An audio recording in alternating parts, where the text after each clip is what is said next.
for some help, hope, and healing. Every day's a new beginning. Tap into your feelings and giving life new meaning. No matter the time of day, His grace and mercy goes with you along the way. Help, hope, and healing. Every day's a new beginning.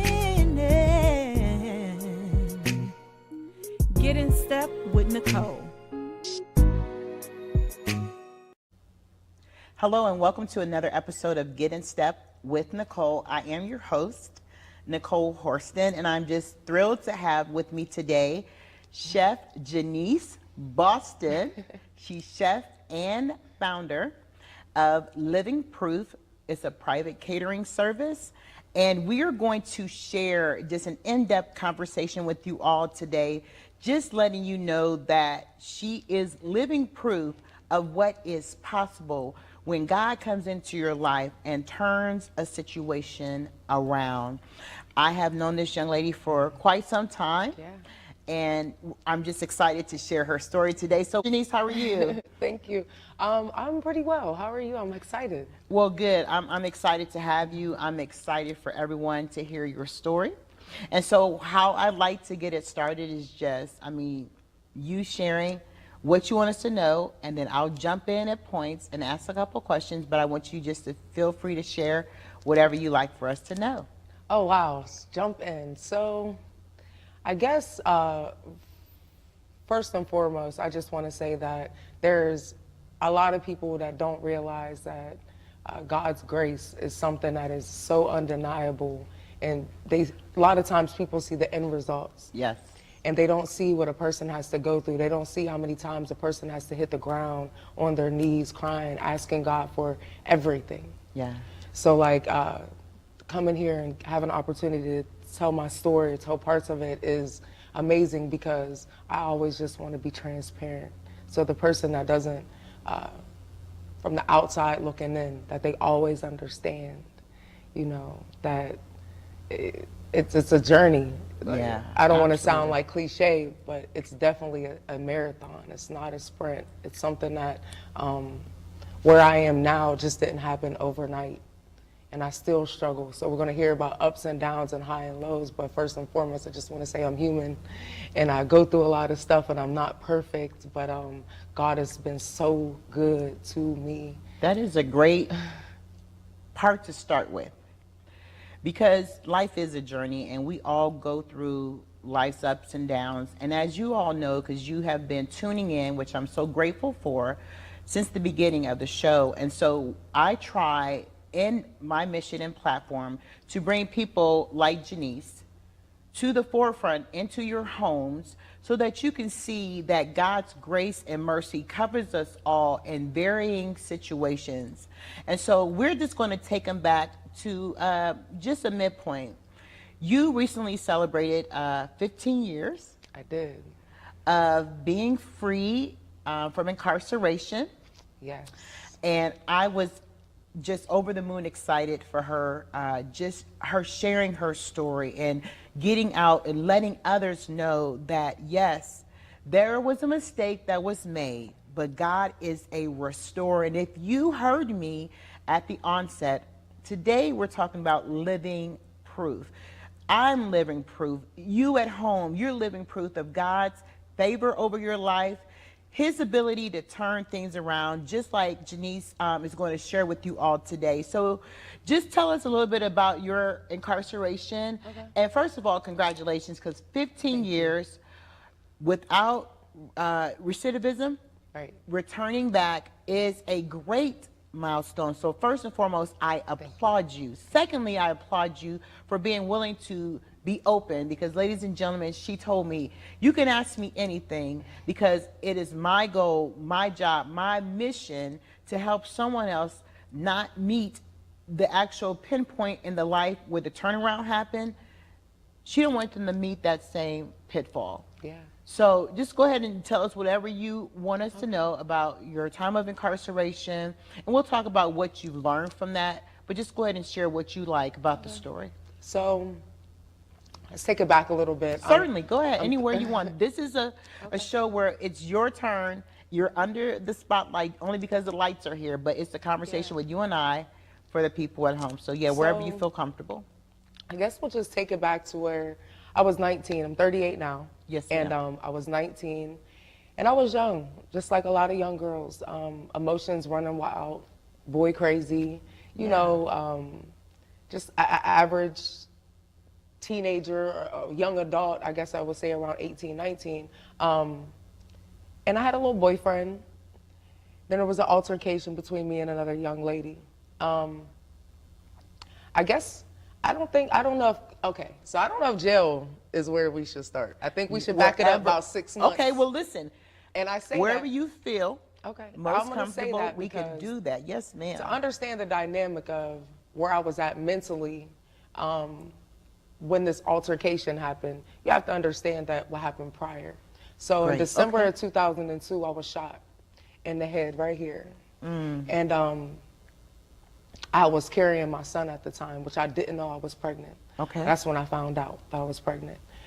So coming out of that situation, I was a little, I was always kind of a little crazy, but that just definitely triggered all the emotions and traumas and all the things 1,000 times The more. emotions, yeah, So absolutely. when this altercation happened, it happened with another young girl, and her emotions was wild and young too, just the same thing. We were fighting continuously about a boy, a man. Yeah, absolutely. And it got to the point where it was getting physical. Once it got physical a few times, there was a point where after I was shot, I was kind of like, you know what, ain't nobody gonna do nothing to my baby. Right.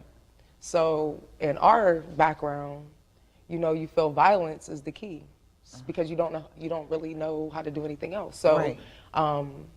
I shot the young lady who hit me in the stomach because I felt like she was putting my baby in immediate danger. Yes. So I ended up doing time for that. And because in Ohio, it don't matter what you do. If you don't follow the law, then you're not justified. Yes. So I didn't have a gun license. I didn't have a registered gun. It was not like I wasn't even old enough. You know, I was 18, about to be 19. So they charged me with attempted murder. They charged me with a gun spec. They charged me with a whole bunch of charges because at the time you're thinking I'm only committing one crime, but actually you're committing multiple crimes. Yes. In the school zone, brandishing a firearm within the school zone is a charge. You know, Right. all these different charges. If somebody is around and I shoot you, technically, I put them all in danger too, so I can Exactly. get charges for all the people that's around too. So they stacked all those charges on you. So I got some charges, and I took a plea bargain because I was scared. Yeah. You know, I had a baby. I've been doing some crazy stuff, but I was scared, and I knew I was wrong. I know I didn't have a gun. Like, in my mind, I was justified. Like, she should have been messing with me, so I shot her. But I was dead wrong because clearly the law says I can't be shooting people without a gun. So I knew I was wrong. So I Right. knew that going to jail wasn't out of the ordinary. So when I took my plea bargain, it was more or less like, I want my plea, but it comes with this stipulation as I wanted time out because I was pregnant. Right. To spend a little bit of time with my baby before I would have had to leave. So let's take it even during the actual incarceration period. So you got sentenced, you were doing your time, and then you learned a valuable lesson in the time you spent incarceration. Many lessons. Let me tell you something. Well, yeah. So God that's- said, I'm going to give you, I'm going to show you. I truly believe, and I'm going to say this, and I always say this, and I don't say this to glorify it because I don't want nobody watching or anybody's kids to go to jail on intentionally to hoping for a miracle. But for me, Janese Boston, Yes. jail was the best thing that ever happened to me. Wow. Wow. Because the streets was raising me. And I was wild. Yeah. I didn't have no discipline. I didn't have no structure. I really didn't even really know how to properly be a young lady. Yeah.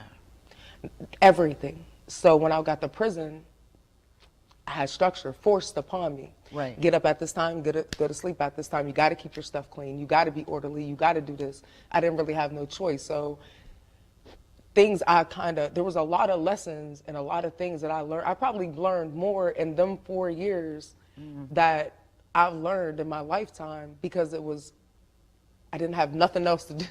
Right. I didn't have nothing else to do but embark upon the journey that I was on. I didn't have no other responsibility. I didn't have my kid. I didn't have no bills. I didn't have nothing. Now, did you have your child, your son, while you were incarcerated? No, so Okay, when good. I took my plea bargain, that was the whole thing. I took my plea bargain. I had to turn myself in on a specific time. So when I took my plea bargain, it was the end of August. My baby was due September. So I went to the doctor after the hospital. After the doctor visit, after the court thing, I said, doctor, we got to induce my labor. They said I got this many days to get my baby. The faster I get the baby out, the longer I got to spend with it. Right. You know what I mean? You were thinking, yeah. So I had my baby, and I spent about 20-something days with them before I had to leave. That was and I probably, know that was hard. One of the hardest things. I could not imagine doing that again. Yeah. I can't even explain to you the worry. Even though I felt like I didn't have no other choice, I thought about running. But then I said, I can't run because I don't want to put, the whole point is to keep my baby out of danger. So me running would have put my baby in more danger. I would have had to look over my back. You know, where was this really going to go? Right. So you were actually like going through a lot of emotions as a young adult, not having the proper structure, as you put it, because, you know, we talk, you and I, and you've openly shared that, you know, you were raised, you had supportive parents. Let's put that out there first. But then they were crippled with an epidemic that, you know, during that time period you were raised, and you were raised, what, 90s? Yeah. And so they had a drug epidemic going on, and your family was a part of that. The family dynamics was a part of that. But your family still supported you nonetheless. And that's what I want to put out there, because a lot of times young adults, when they have different circumstances that's raising them, as you put it, they don't have support. And so even though the parents may be going through their struggle, the family is also going through a struggle. But even in that, your family was still there. And you gave such a great definition of what you consider family. And then we're all born, you know, two sides of the family. We have our dad's side, our mom's side. But your family structure, define to the audience what you mean by when you say family. So I don't even know, like, there's a traditional family. And I don't have, like, the people that I've cultivated throughout my life may not all be blood relatives. Yes. But by all means, they are divine family, because, like, when you're young, you look at your family as the people that's around. Yeah. But when you get older, you start to look at family and when people who never leave. I love that. And for me, my mom was different, because like you said, she was impacted by the epidemic. But I was so blessed that even under these crazy circumstances, I had a grandma, two of them. My mom's mom and my dad's mom, who they both spoiled me, because I was like, you know what I'm saying? Like, I don't know. Like, so I was blessed. And then on both sides, I also had aunts. My mom's sister and my dad's sister played a huge role. Like, when they say aunties is the second mom's baby, you know, like my aunts, I don't know no other position with my nieces and nephews, because of the phenomenal position that both of my aunts played. And they were both impacted by struggle, poverty, and drugs, whatever. You know what I'm saying? And they still stuck by me. Till this day, my grandma, my aunts, they still go hard for me. And so only reason why I bring that up, ladies and gentlemen, is because when you're incarcerated, and I've had family members who were incarcerated, maybe some still now, but I'm just talking about the main ones who like are in my main, you know, family dynamic. And it's hard on the family structure. And so we came today, and this will be a two-part series, because I wanted to take my time with Janese and her story, because I really want to let you know that she's living proof of how, when you're set with a circumstance, statistically, Right. and how life is supposed to turn out, and then God steps in. So we're slow walking this show today because I really want her to get her voice out because she has such a powerful story. She's living proof of what it takes even when you're determined. And so when you were incarcerated, that family support was there for you. I mean, and it's crazy because we take that for granted. I remember being in jail feeling like I didn't have no support. But then you had to check yourself. But no, in Yeah, the moment, you feel like, you get so selfish. For anybody's out there watching and you got somebody in prison or locked up or rehab or something, and they get to acting a little beside themselves, like who do they think they are? Because they're in jail and they have these unrealistic expectations upon you. Give them a little grace. Yes. Because when you in there and you don't have nothing else to worry about but you, yeah, it's kind of hard to worry about the other stuff. Because like on the other side, out of sight, out of mind. Yeah. So like I remember being in there like feeling some type of like they need to come more. Yeah. And they need, for some reason I just felt like they needed to like do more. But as time went on and I started meeting other people and I start, moving around in the prison system and I start realizing that some people had nobody. Yes. And my mom was sending me money off her once a month check, okay? Yeah. Some people didn't even have that. And that's what I really also want because I've been through that when, you have two sides of the story where, you're incarcerated and you have your set of beliefs because you knew how it was when you were out, okay? But then the family goes through their own set of struggles and see, oh my gosh, I'm about to tear up. But it's so hard. It's like we're doing time with you. Absolutely. We're doing time with you. And as much as you had, and you, of course, you changed your, your understanding, but as much as you have wanted them to come more, do this more, do that more, we were feeling the same way, like, okay, how can we get this person, my Right. loved one, what they need while they're in there? And then it's it's a vicious cycle.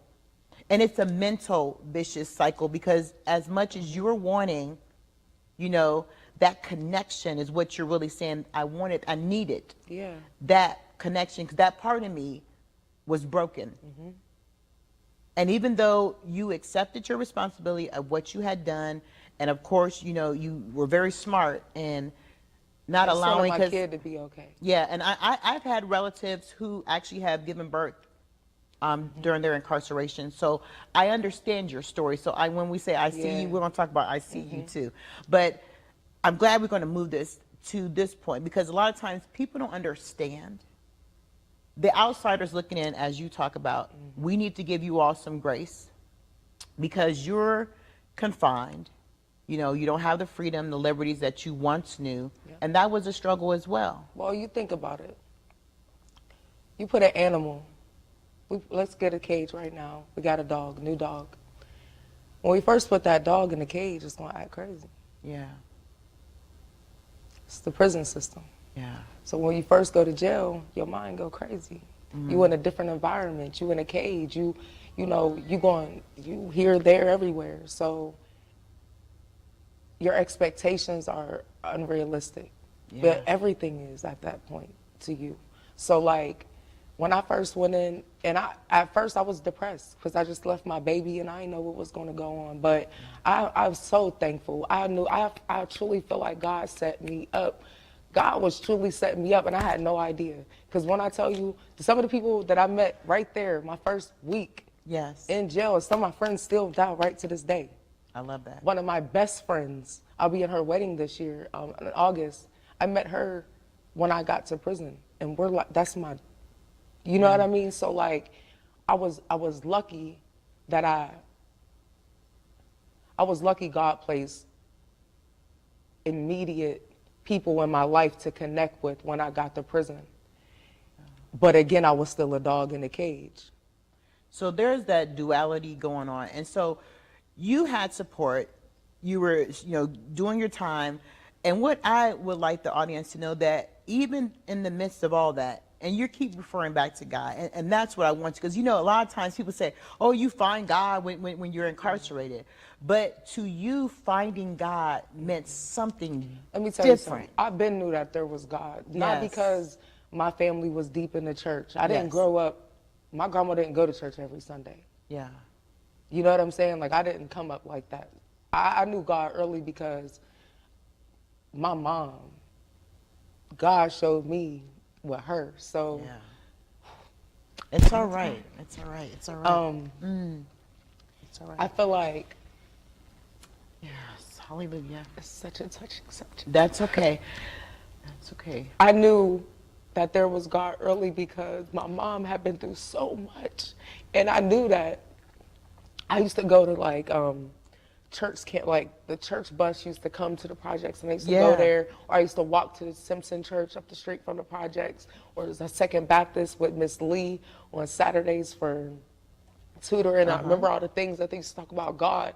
And I start aligning it with my own situation, like, you know, there is a God because my mom then been through this and this and this and this, and she is still trucking, you know, so there has to be some type of God. And then I was realizing, like, being from the, you know, that type of environment, you know, a lot of my friends, their grandparents was raising them because their parents was on the same type of time as my parents. So I'm seeing God all through. You know, one of my other best friends, her mom's still alive now, still trucking. Man, I seen her go through the most when we was kids, but that was God, you know. I didn't know at the time how powerful and how strategic God is, but I know now because when I look back, I'm thinking like, I didn't go to church. Why I talk about God so much? And you would do, and think, I love that you do. I do, because I don't have no explanation. I don't know how I went to prison and got through this and didn't wig out. I was already crazy. I was already triggered and traumatized and everything. I don't know. I don't know how I'm still sitting here. But God. I don't know. You know, it's only but God. I don't have no explanation for this. So, you know what I'm saying? It has to be God, because granted, I do put in the work. I'm not trying to take that away from myself because I tend to do that. But I feel like on my own,